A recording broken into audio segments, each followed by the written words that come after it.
नमस्कार साथियों, आपके अपने YouTube channel run with time 11 में आप सभी लोगों का बहुत बहुत स्वागत है। दोस्तों, पहले इस चैनल का नाम स्टडी विद गुरु जी हुआ करता था, लेकिन अब इस चैनल का नाम बदल दिया गया है और इस चैनल का नाम अब रन विद टाइम हो गया है। इस वीडियो में आज हम लोग जापान एक सामान्य परिचय के रूप में देखेंगे, जिसमें 4 बड़े द्वीप, नदी, धर्म, राष्ट्रीय उद्यान, जनजाति, मुद्रा, डेट्रॉयट और मैनचेस्टर के बारे में हम लोग अध्ययन करेंगे। दोस्तों, यहाँ से अक्सर प्रश्न पूछ ही लिए जाते हैं। इससे पहले हम आपसे एक प्रश्न करते हैं, जिसका उत्तर हम वीडियो के लास्ट में बताएंगे। यदि हाँ, आप उत्तर देना चाहते हैं तो कमेंट बॉक्स में दे सकते हैं। दोस्तों, हमारा ये प्रश्न है,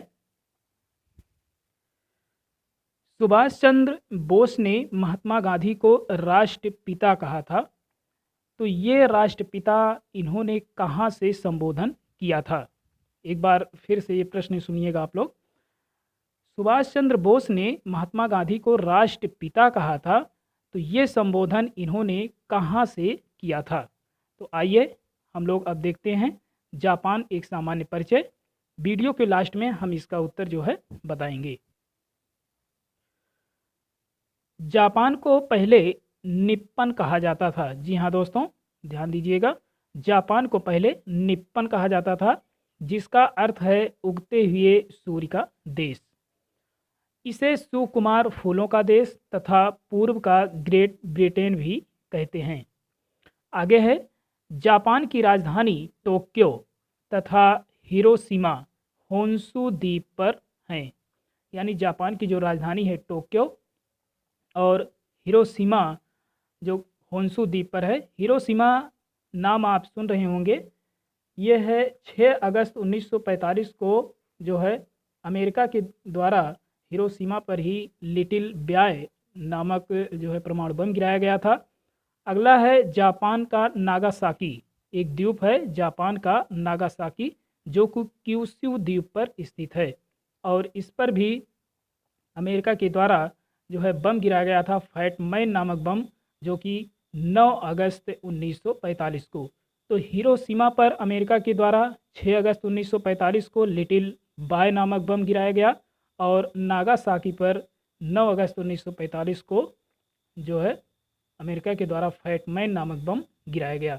और ये नागासाकी कहाँ पे है? क्यूशू द्वीप पर है और हिरोशिमा होन्शु द्वीप पर है।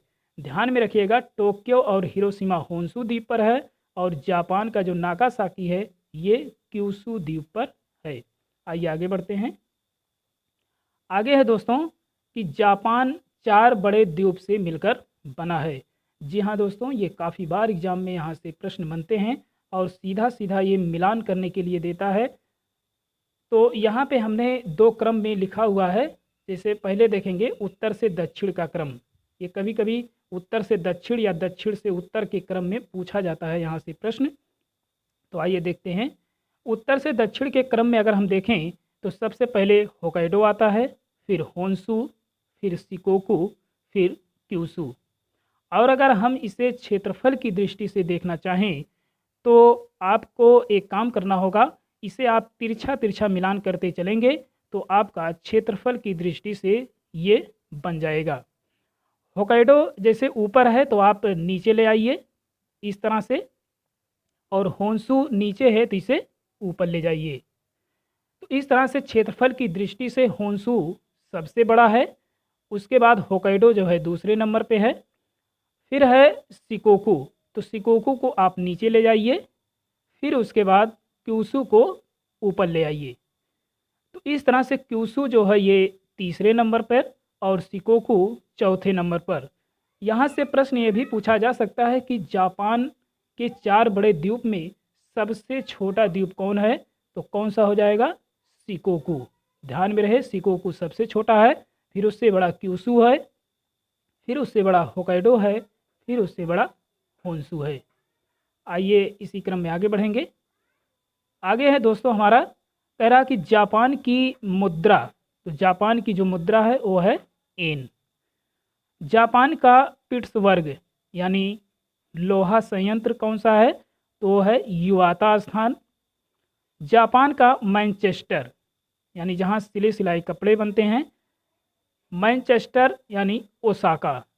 तो जापान का मैनचेस्टर कौन सा है? ओसाका। जापान का डेट्रॉयट, जहाँ पे गाड़ियाँ जो है बनाई जाती हैं, तो ये है आपका नगोया। तो जापान का डेट्रॉयट कौन सा है? नगोया है। जापान की एकमात्र जनजाति है, ध्यान दीजिएगा दोस्तों, इसका नाम है एनु। एनु जनजाति जो है जापान में निवास करती हैं। फिर है जापान की सबसे बड़ी नदी। जापान की सबसे बड़ी या लंबी नदी अगर पूछे तो ये है सिनानो। ध्यान में दीजिएगा दोस्तों, सिनानो नदी जो है जापान की सबसे बड़ी नदी है। आइए आगे बढ़ते हैं। ये जो सिनानो नदी है, यह नदी कोबू सिगाटके पर्वत से निकलकर नगोना और निगाता, ध्यान दीजिएगा, कोबू सिगाटके गाटे पर्वत से निकलकर नगोना और निगाता नामक दो प्रांतों से होते हुए जापान सागर में गिरती है। कौन सी नदी? सिनानो नदी। जापान के धर्म, तो एक है शिंतो धर्म, एक है बौद्ध धर्म। फिर है उसके बाद जापान देश का शास्त्रीय नृत्य क्या है? तो है काबुकी। दोस्तों यहाँ से प्रश्न जो है काफ़ी बार पूछा गया है। फिर देखेंगे जापान देश का राष्ट्रीय उद्यान। तो जापान देश का राष्ट्रीय उद्यान है आकान मासू और है निक्को। ध्यान दीजिएगा, निक्को। तो इस तरह से अभी आपने देखा कि जापान एक सामान्य परिचय, इसमें जापान देश के धर्म, जापान देश का राष्ट्रीय उद्यान, शास्त्रीय नृत्य। हमने वीडियो के शुरुआत में एक आपसे प्रश्न किया था कि सुभाष चंद्र बोस ने महात्मा गांधी को राष्ट्रपिता कहकर पुकारे थे, तो ये संबोधन इन्होंने कहाँ से किया था? आपको हम बता दें कि ये जो संबोधन इन्होंने किया था 6 जुलाई 1944 को इन्होंने संबोधन किया था रंगून से। रंगून आपको हम बताते चले कि पहले जो आप म्यांमार, जो कि मणिपुर नागालैंड के पूर्वी भाग में आप देखते हैं, म्यांमार एक देश है, पहले उसका नाम बर्मा हुआ करता था और बर्मा की राजधानी हुआ करती थी रंगून। लेकिन अब वर्तमान में बर्मा जो है म्यांमार में बदल गया और म्यांमार की जो राजधानी है वो न्यापीट्या हो चुका है। तो दोस्तों 6 जुलाई 1944 को रंगून से ही जो है सुभाष चंद्र बोस ने राष्ट्रपिता कहा था महात्मा गांधी को, जो है रेडियो के माध्यम से रंगून से ही इन्होंने संबोधन किया था। तो दोस्तों ये वीडियो आप लोगों को कैसा लगा कमेंट बॉक्स में अवश्य बताइएगा। मिलते हैं नेक्स्ट वीडियो में, तब तक के लिए हमें अनुमति दीजिए। बहुत बहुत धन्यवाद।